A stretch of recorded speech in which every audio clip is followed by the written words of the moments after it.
შენი ხალხი ძალიან მამაცია, შეგიძლიათ ამითი ამოყოთ, მაგრამ ან შეთანხმება შედგება, ან ჩვენ გავდივართ პროცესიდან. თუ ასე მოხდა, დამარცხდებით. პუტინის მიმართ არსებობს დიდი სიძულვილი და მე ეს მირთულებს შეთანხმებას, მაგრამ კომპრომისები უნდა დაუშვათ. ამის გარეშე გარიგება არ ხდება. We had a president who stood up at press conferences and talked tough about Vladimir Putin.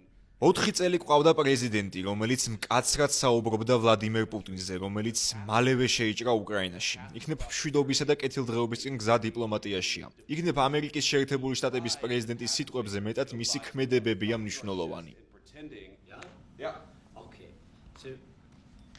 შეიძლება რაღაც გკითხოთ. პუტინმა ჩვენი ტერიტორიების დიდი ნაწილი მიიტაცა. ეს 2014 წელს მოხდა. ბევრი წლის განმავლობაში არსებობდნენ პრეზიდენტები: ობამა, ტრამპი, ბაიდენი, ისევ ტრამპი. 2014 წლამდე ის არავის გაუჩერებია. ის ხალხს კლავდა და არავინ აჩერებდა. 2014 წლიდან 2022 წლამდე სიტუაცია არ შეცვლილა. მასთან ბევრი საუბარი ჰქონდა. მე პირადად მოვაწერე მასთან ხელი შეთანხმებას ცეცხლის შეწყვეტაზე. პრეზიდენტი მაკრონისა და კანცლერი მერკელის თანდასწრებით. ყველა ამბობდა, რომ ეს მას შეაჩერებდა.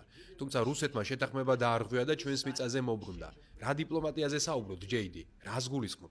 What kind of diplomacy, JD, you are speaking about? What do you mean?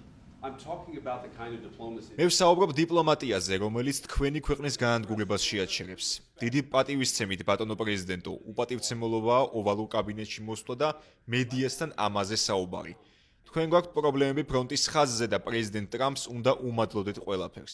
During the war, everybody has problems. Even you, but you have nice. ომის დროს ყველას აქვს პრობლემა, თქვენც კი.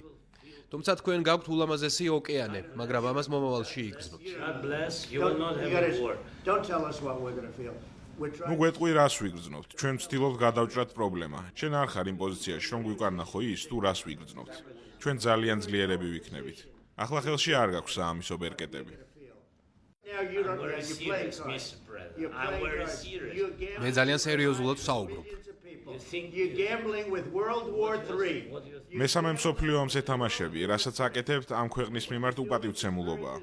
Disrespectful to the country. This country should have. Have you said thank you once? ერთხელ მადლობა მაინც გითქვამს? Even today. You said thank Even you. today. ძალიან ბევრჯერ რაზე საუბრობთ? Campaign for the outcome. No, you've done a lot of talking. Your შენ country. ბევრი ისაუბრე, შენ გაქვს შანსი დაანთავრო ომი. You're not ჩვენი winning. აღჭურვილობა რომ არა, ომი You have a სამკვირაში damn good chance of დასრულდებოდა. coming out okay because of Mr. us. President. In 3 Okay. days, I heard it from თუ Putin. სამ In დღეში 3 ეს days. პუტინისგანაც მსმენია, აქრისთვის დამიძახეთ. იქნებ მალაპარაკოთ. It's going to be a very hard thing to do business like that. You see, I think it's good for the American people to see what's going on. კარგია, რომ ამერიკელი ხალხი ამას ხედავს, უნდა იყო მადლიერი. You have to be thankful. You don't have the cards. Thankful. მე ამერიკელ ხალხისთვის არაერთხელ მითქვამს მადლობა. You're running low on თხოვთ პრეზიდენტო, ჩვენ გსურს ომის დამთავრება, მაგრამ გარანტიებით. გკითხეთ ჩვენს ხალხს ცეცხლის შეწყვეტაზე და მოусმინეთ მათ. That wasn't Doesn't with matter for me. you what That what wasn't